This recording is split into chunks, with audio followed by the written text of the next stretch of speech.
அனைவருக்கும் சிறைத்தாழ்ந்த வணக்கங்கள்.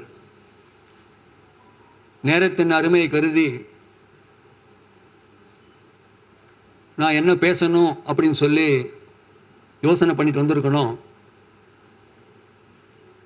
அது எவ்வளோ சுருக்கமாக முடிக்க முடியுமோ அவ்வளோ சுருக்கமாக முடிக்கிறேன். கேட்குறதா? ஓகே. பங்களாதேஷில் ஆட்சி மாற்றம் ஒரு பெரிய கான்ஸ்பிரசி.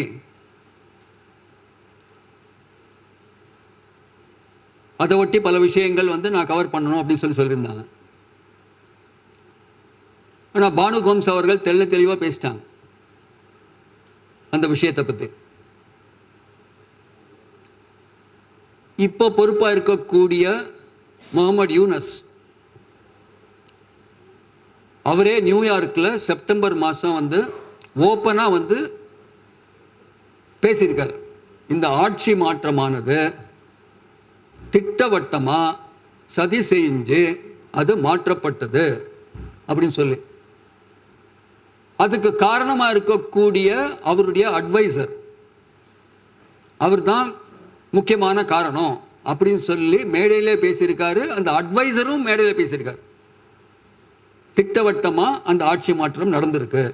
ஸ்டூடெண்ட் ப்ரொட்டஸ்ட் காரணம் அது இல்லை. ரிசர்வேஷன் என்றது ஒரு போர்வை, அவ்வளோதான்.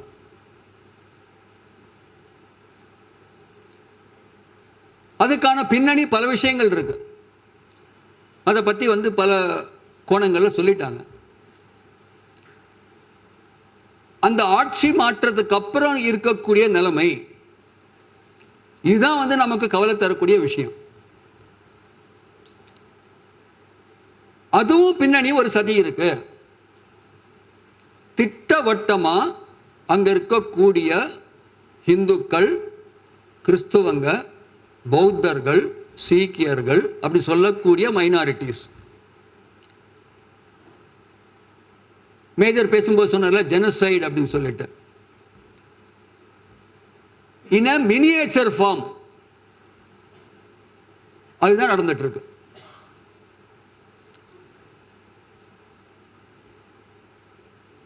ஆனா முகமது யூனஸ் என்ன சொல்றாருன்னு சொன்னா இது ஒரு அபரேஷன், எல்லாம் சரியாயிடும். ஆட்சி மாற்றத்தில் இருக்கக்கூடிய தன்மையினால ஏற்பட்ட சில குழப்பத்தினால் நடந்திருக்கு அப்படின்னு சொல்லி காரணம் சொல்றார். ஆனா நடந்த விஷயங்கள் பார்த்தோம் சொன்னா அது எல்லாமே ரொம்ப திட்டவட்டமா பிளான் பண்ணி தாக்குதல் நடந்திருக்கு.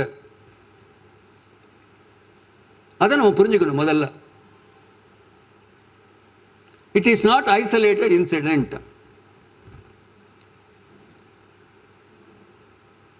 அது வெறும் அங்க இருக்கக்கூடிய மைனாரிட்டின்னு சொல்லக்கூடிய நான் சொல்லக்கூடியவங்க இருக்காங்கல்ல, அதை தாண்டி அங்க இருக்க அஹமதியான்னு இருக்காங்க.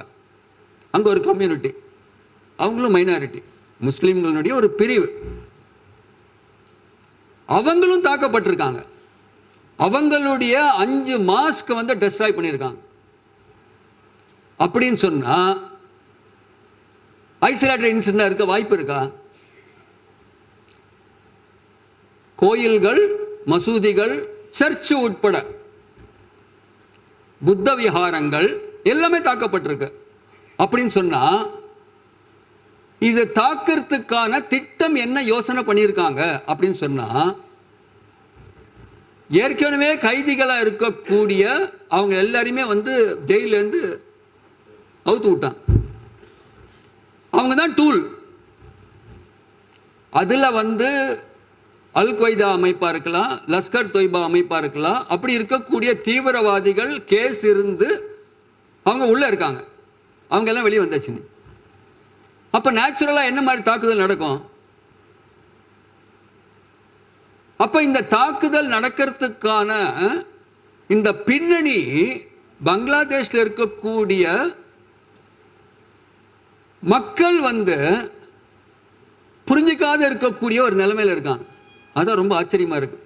1971 உருவாகிறதுக்கு காரணமாக இருந்ததே இந்த நாடு வந்து பாரத அரசாங்கம். அப்போ தஸ்லிமா நஸ்ருதீன் அவங்க என்ன ட்வீட் போடுறாங்க, திடீர்னு வந்து இந்தியா வந்து என்னாச்சுன்னு சொன்னால் வந்து எனிமே ஆயிடுச்சு, பாகிஸ்தான் ஃப்ரெண்ட் ஆயிடுச்சு. எப்படி ஆக முடியும்? மறந்துட்டாங்களா வரலாற? அவ்வளோ சீக்கிரமா 71 இப்போ என்ன நடக்கிறது? 50 வருஷத்துக்குள்ள மறந்துட்டாங்களா? ஆச்சரியமா இருக்குல்ல. எப்படி திடீர்னு ஆக முடியும்? பாகிஸ்தான் வந்து நண்பன் ஆக முடியும்? அப்போ யாரோ காயின் நகர்த்துறாங்க. அந்த காயின் நகர்த்தக்கூடியவங்களை வந்து தெரிஞ்சுண்டு அது வெளிச்சத்துக்கு எடுத்து வரணும்.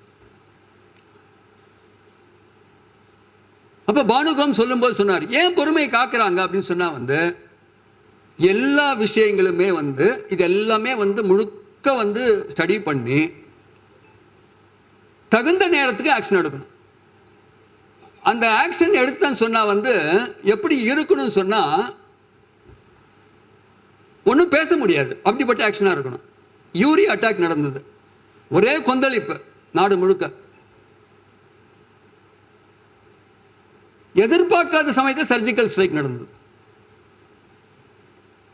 யாரும் எதிர்பார்க்கல. பாரத அரசாங்கம் எப்போ மாதிரி அப்படிதான் இருப்பாங்க அப்படின்னு சொல்லி எதிர்பார்த்துட்டு இருந்தாங்க. ஆனால் வேறு விதமாக நடந்தது. அப்படி விரைவில் அது மாதிரி இல்லைன்னா கூட வந்து இன் சம் அதர் ஃபார்ம் நடக்க தான் போகிறது.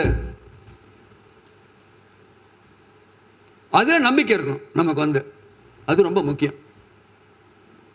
பப்ளிக் சென்டிமெண்ட்டை வந்து திசை திருப்பறதுக்காக சோஷியல் மீடியாவில் நிறைய பேர் கூச்சல் போடுவாங்க, என்ன பண்ணிட்டு இருக்கு என்ன பண்ணிட்டு இருக்கு அப்படின்னு சொல்லி.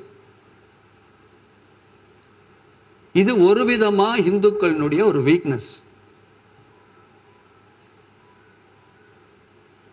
அந்த இந்துக்களை வந்து அந்த ஒன்று சேர்க்கிறது இருக்குல்ல, அதுதான் ஒரு பெரிய சவால். 2 இந்துக்கள் சண்டை போட்டாங்க அப்படின்னு சொன்னா வந்து யாருக்கு லாபம் ஆகும்? தேர்ட் பார்ட்டிக்கு தான் லாபம் இருக்கும். கூத்தாடிக்கு லாபம் சொல்லுவாங்க கிராமத்துல. 2 பேர் சண்டை போட்டாங்க அப்படின்னு சொன்னா வந்து ஓயாத சண்டை கணவன் மனைவிக்கு ஒரு வீட்டில். எதிர் வீட்டு பார்த்தாரு, என்னடா ஓய மாட்டேன், 10 மணி ஆச்சு, போய் என்னங்க பிரச்சனை அப்படின்னு சொல்லி, என்னங்க எங்களுக்கு குழந்தை பிறந்துடும், அந்த குழந்தைக்கு பேர் வைக்கணும், இதுதான் இந்த பிரச்சனை. அவர் கேட்குறாரு, என்ன பேர் வைக்கணும் எதிர்பார்க்குறீங்க? அந்த கணவன் சொன்னார் எங்கப்பா பேர் வைக்கணும், மனைவி சொல்கிறாங்க எங்கப்பா பேர் வைக்கணும். 2 பேரும் ஜஸ்டிஃபை பண்ணுறாங்க. சரி உங்கப்பா பேர் என்ன? சிவசாமி. உங்கப்பா பேர் என்ன? கிருஷ்ணசாமி. 2 பேர் பேர் சேர்த்து சிவராம கிருஷ்ணசாமின்னு வச்சிட வேண்டியது தானே அப்படின்னாரு. நல்ல ஐடியா, தோணவே இல்லை எங்களுக்கு, நல்லா இருக்க, ரொம்ப சந்தோஷங்க, நன்றின்னு சொன்னாங்க. மறுநாளைக்கு பேர் வச்சுட்டாங்க, விசேஷமாக நடந்தது. ராத்திரி உட்காந்து 2 பேர் பேசுகிறாங்க, உங்கள் அப்பா பேர் சிவசாமி, எங்கள் அப்பா பேர் கிருஷ்ணசாமி. 2 பேர்லையுமே ராமா இல்லையே, யோசிக்கவே இல்லையா? நம்ம எதிர் வீட்டாளை கூப்பிட்டார். அதில் வந்து ஏங்க எங்கள் அப்பா பேர் சிவசாமி, உங்கள் அப்பா பேர் வந்து சிவகிருஷ்ணசாமி தானே வரணும், இந்த ராமா எங்கே இருந்தது? அவர் சொன்னார் எங்கள் அப்பா பேர் ராமசாமி.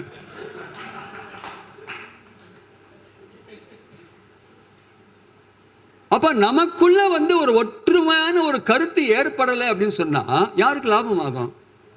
ராமசாமிக்கு லாபம். புரியுதா? தமிழ்நாட்டில் அந்த பேர் நிலவரத்துக்கு காரணம் என்னன்னு சொன்னா வந்து இப்ப புரியுதா? அதுல வந்து அவருக்கு லாபம் ஆகும், அவ்வளவுதான். புரிஞ்சுதா? அப்ப இன்னும் கூட இந்துக்கள் காஞ்சிபுரத்தில் வந்து அந்த யானைக்கு எந்த நாமம் போடணும்னு சொல்லி சண்டை போட்டிருந்தோம் சொன்னா வந்து அந்த நிலைமை எங்க போகிறது? யோசனை பண்ணி பாருங்க. அப்ப உலக அளவில் இந்துக்கள் சேரணும்னு சொன்னா வந்து அது யார் வழிகாட்ட போறாங்க? பாரதம் தான் காட்ட முடியும். இங்க எப்படி ஒற்றுமையா செயல்பட போறோம் அப்படின்ற விஷயத்த. அப்ப தெருவுக்கு வர மாட்டாங்களா? வருவாங்க. உதாரணங்கள் இருக்கு. ஆனா சென்டிமெண்ட் இருக்குல்ல, அது எப்படி வந்து ட்ரிகர் ஆகும் அப்படின்னு சொல்லவே முடியாது. சாமிஜி ரொம்ப அழகா சொன்னார். அந்த சென்டிமெண்ட் எப்படின்னு சொன்னா வந்து ஒவ்வொரு சமுதாயத்துக்கும் வந்து ஒரு விதமா ட்ரிகர் ஆகும். சில சமயத்தில் என்னன்னு சொன்னா வந்து அது வந்து வயலண்டா கூட ட்ரிகர் ஆகும், சொல்ல முடியாது இல்ல. இன்னைக்கு கூட பாத்தீங்கன்னா பல இடத்துல பாத்தீங்கன்னா சில ஹாஸ்பிட்டல்ல வந்து அவங்களுக்கு பேஷண்ட்டுக்கு யாருக்குமே வந்து வைத்தியம் பண்ண மாட்டோம். அதே இந்துக்கள் தான். வியாபாரம் பண்ண மாட்டோம், நஷ்டமானாலும் சரி. யாரும் சொல்லல, அவங்க முடிவு பண்றாங்க. ஏன் அப்படின்னு சொன்னா அந்த மனசுல இருக்கக்கூடிய அந்த வேதனை இருக்குல்ல, என்னடா இது மனித உரிமை மனித உரிமைன்னு பேசுறாங்களே மற்ற சமயத்துல, ஆனா இந்துக்கள் பாதிக்கப்படும் போது மாத்திரம் ஏன் மனித உரிமை பத்தி பேச மாட்டேன்றாங்க? 2 நாள் முன்னாடி மனித உரிமை தினம், உலக மனித உரிமை தினம், ஆனா ஏன் பேச மாட்டேன்றாங்க அப்படின்னு சொன்னா, ஆர்கனைஸ்டா இல்லைன்னா கூட, ஆர்கனைஸ்டா இல்லை அப்படின்னு சொன்னா மனித உரிமை கூட பின்னுக்கு தள்ளப்படும். ஆர்கனைஸ்டா இல்லை அப்படின்னு சொன்னா அப்ப எதிர்த்து போராடணும், சென்டிமெண்ட் இருக்கணும் அப்படின்னு சொன்னா ஒரு அநியாயம் நடந்தது அப்படின்னு சொன்னா அந்த அநியாயத்தை நான் எப்படி ஃபீல் பண்றேன், அது ஏதோ ஓவர் நைட்டா போயிடுறதா இல்ல மாறுதல் ஏற்படுறதா அப்படின்னு சொல்லி அதையும் சேர்த்து யோசிக்கணும். யோசிக்கிற சமயத்தில் உதாரணத்துக்கு 500 வருஷத்துக்கு முன்னாடி ராமர் கோயில் இடிக்கப்படுறது எல்லாரும் கண்முன்னாடி பார்த்திருக்காங்க, எல்லாருக்கும் வேதனை இருந்தது. ஆனா ஒரு சத்திரிய கம்யூனிட்டி முடிவு பண்றாங்க, என்ன முடிவு பண்றாங்க அப்படின்னு சொன்னா மீண்டும் அங்க கோயில் வர மட்டும் நாங்க செருப்பு அணிய மாட்டோம், டர்பன் கட்ட மாட்டோம் அப்படின்னு சொல்லி முடிவு பண்றாங்க. யோசனை பண்ணி பாருங்க, தட் இஸ் த சென்டிமெண்ட் எப்படி இருக்கணும் சொல்லி இந்து 500 வருஷம் அடுத்தடுத்து வரக்கூடிய சந்ததி முழுக்க அதை கடைபிடிச்சாங்க. ஜனவரி மாசம் பிராண பிரதிஷ்டை நடந்ததுக்கு அப்புறம் தான் அந்த கம்யூனிட்டி செருப்பு போட்டது தலப்பாக கட்டுச்சு. இதான் நம்ம சமுதாயத்தினுடைய வலிமை. புரியுறதா? இப்படிப்பட்ட சென்டிமெண்ட் ஆகணும் முழுக்க. மாணவர்கள் எப்படி இருக்காங்க, எங்கேருந்து எடுத்துக்கணும், நம்ம எப்படிப்பட்ட மாணவர்கள் இருந்திருக்காங்க, அதுதான் இன்ஸ்பிரேஷன். சுதந்திர போராட்ட காலம் 1942 ஆகஸ்ட் 8ஆம் தேதி வெள்ளையனே வெளியேறு போராட்டம் அறிவிச்சாச்சு. நாடு முழுக்க கொந்தளிப்பு. 3 நாள் கழிச்சு 11ஆம் தேதி ஆகஸ்ட் மாதம் 1942 பீகார்ல இருக்கக்கூடிய பாட்னால இருக்கக்கூடிய 6000 மாணவர்கள், பள்ளி கல்லூரி மாணவர்கள் ஒன்று திரண்டு ஒரு ரோட்டுக்கு வராங்க. அந்த பாட்னால இருக்கக்கூடிய தலைமைச் செயலகத்தில் இருக்கக்கூடிய யூனியன் ஜாக் கொடியை இறக்கணும், நம்ம நாட்டினுடைய கொடியை பறக்க விடணும். யாரு? மாணவர்கள், ஸ்கூல் படிக்கக்கூடியவங்க, கல்லூரி படிக்க, வேற யாருமே கிடையாது. கலெக்டர் சொல்றாரு, முன்னுக்கு வந்தீங்கன்னு சொன்னா சுற்றுவான் அப்படின்னு சொல்லிட்டு ஷூட்டட் ஆர்டர் சைடில் கொடுத்துட்டாரு. ஆனா ஒன்றும் பயப்படவே இல்லை. போலீஸ்காரர் ரெஃப்யூஸ் பண்ணிட்டான். இளம் பச்சை மாணவர்கள், அவங்க எப்படி சுட முடியும்? போலீஸ்காரர் நம்பால் தானே. வேற வழி இல்லாத கூர்கா ரெஜிமெண்ட் எடுத்து வந்தான். பிரிட்டிஷ்காரன் சுடுறா அப்படின்னா யார் வந்தாலும் சரி, 1 2 3 4 5 6 7 பேர் இறந்துறாங்க கண் முன்னாடி. 8வது ஆள் போய் கொடியேற்றுறான். இதை மீறி உயிர் போகும் தெரியும் மாணவர்கள், ஆனா கூட ஏன் தயாரானாங்க? இதுதான் ஸ்பிரிட். இப்படி இருந்ததுன்னு சொன்னா யாராவது இந்துக்கள் மேல கை வைப்பாங்களான்னு யோசனை பண்ணி பாருங்க. வரலாறு இன்னைக்கும் பாட்னால போனீங்கன்னா அங்க ஒரு சர்க்கிள் இருக்கு, அந்த 7 பேரை பத்தி பேர் போட்டிருக்கான். அதுல உங்களுடைய தகவலுக்காக சொல்றேன், எப்படிப்பட்ட மாணவர்கள் அப்படின்னு சொல்லிட்டு.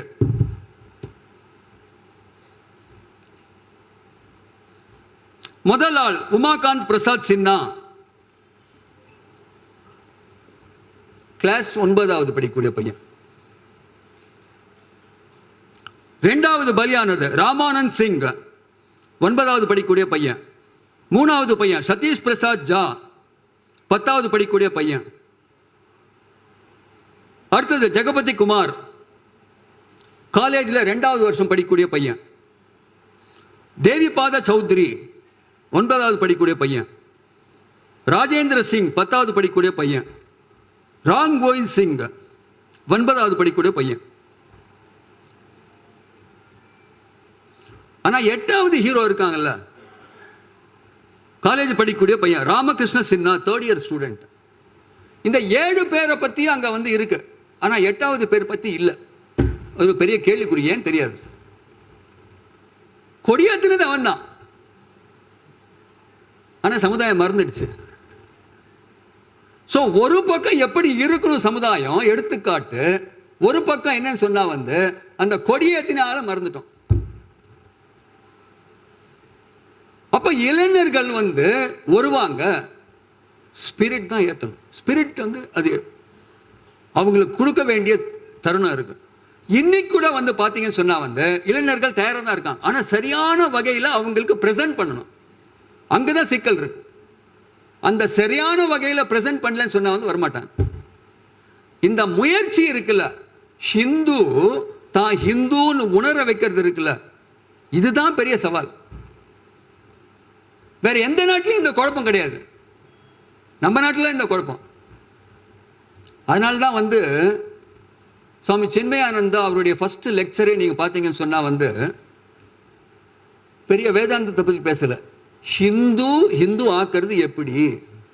அவருடைய ஃபர்ஸ்ட் லெக்சர், பப்ளிக் லெக்சர். அன்னைக்கு ஆரம்பிச்ச 50 வருஷத்துக்கு அப்புறம் இன்னும் கூட உணர்த்திட்டு இருக்கணும். அதுதான் சவால் நமக்கு. ஆனா உணர்த்த வைக்க வேண்டிய ஒரு தருணத்தில் இருக்கும். அப்ப என்ன யோசிக்கணும் அப்படின்னு சொன்னா அங்க பாதிக்கப்பட்ட ஹிந்துக்கள் ஏதோ என்னன்னு சொன்னா பங்களாதேஷ் ஹிந்து அப்படி இல்லை, நம்மளுடைய சொந்த சகோதர சகோதரிகள் அப்படின்ற அந்த உணர்வு விவேகானந்தர் சொல்லும்போது அந்த அமுதமொழி சொன்னார்ல, அந்த எண்ணம் எப்ப வருதோ அப்ப உலகத்தில் இருக்கக்கூடிய எந்த ஹிந்து மேலேயும் கை வைக்கிறதுக்கு ஒரு தடவைக்கு 2 தடவை யோசிப்பான். இப்ப யோசிக்கிறதே கிடையாது இல்லையா? இப்ப யோசிக்கிறதே கிடையாது. முடியும். சில உதாரணங்கள் இருக்கு. அதுதான் நமக்கு இன்ஸ்பிரேஷன் பாயிண்ட். உத்தரப்பிரதேசில் 10 வருஷத்துக்கு முன்னாடி எனக்கு தெரிஞ்சு முசாஃபர் நகரோ என்னமோ, பேர் சரியா ஞாபகம் இல்லை. அங்க எப்படி பாப்புலேஷன் சொன்னா 51% இந்துக்கள், 41% முஸ்லிம்கள். அந்த ஊர்ல மேயரா சரித்திரத்தில் வரலாறே கிடையாது. யார் வருவாங்க? 10% 20% இல்ல, 49% பேர். கற்பனையே பண்ண முடியாது. கண்டிப்பா அவங்க தான் வருவாங்க. ஆனா அந்த தடவை முடிவு பண்றாங்க இந்துக்கள்லாம் சேர்ந்து, இந்த வாட்டி நம்ம மேயர் வரணும். என்ன பண்ணோம்?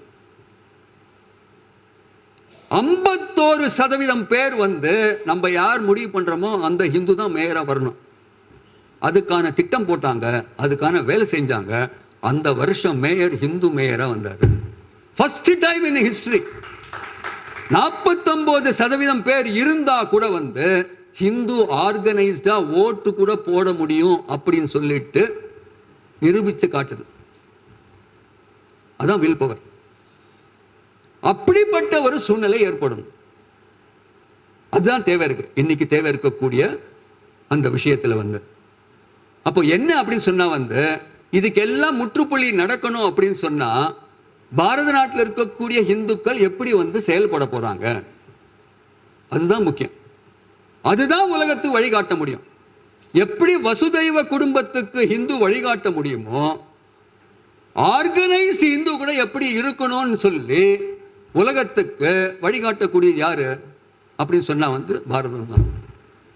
பல நாட்டில் இதுக்கான ப்ரொட்டஸ்ட் ஆரம்பிச்சிருக்காங்க. பல பாராளுமன்றத்திலே எம்பிக்கள் ஆரம்பிச்சிருக்காங்க. இங்கிலாந்துலயும் சரி, அமெரிக்காலையும் சரி, இதுக்காக பேசுறதுக்கான ஆரம்பிச்சிருக்காங்க. ஆனா அது வாய்ஸ் இன்னும் சின்னதாக இருக்கு. அது எப்ப முடியும்? ஏன்னா இந்த நாட்டிலேயே அந்த குரல் எழும்பல அப்படின்னு சொன்னா அவங்க கவலைப்பட போறாங்களா?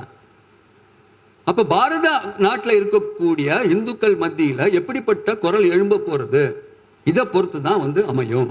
அதனால நம்ம யோசிக்க வேண்டிய விஷயம் என்னன்னு சொன்னா இந்த மீட்டிங் முடிச்சுட்டு நம்மளுடைய கடமை முடிஞ்சு போச்சு அப்படி இல்லாத, நம்ம எனக்கு முன்னாடி பேசின மற்றவங்க எல்லாம் பேசின மாதிரி இதை எப்படி இளைஞர்கள் மத்தியில் குறிப்பா அவங்களுடைய லாங்குவேஜ்ல இதை எப்படி எடுத்துன்னு போறது அப்படின்னு சொல்லி யோசிக்கணும். ஒவ்வொருத்தரும் அந்த விஷயங்கள் நம்ம கொடுத்தோம் சொன்னா ஏத்துக்கிறதுக்கு தயாரா இருக்காங்க. ஆனா கொடுக்கக்கூடிய விதம் இருக்குல்ல, அதுதான் ரொம்ப முக்கியமானது அப்படின்னு சொல்லி தோணுது. அந்த விஷயத்துல எல்லாருமே ஈடுபட்டு ஒரு ஒட்டுமொத்த ஒரு ஆர்கனைஸ்டு சமுதாயத்தை உருவாக்குறதுக்கான முயற்சி எடுப்போம் அப்படின்ற அந்த வேண்டுகோளோட முடிச்சுக்கிறேன். நன்றி, வணக்கம்.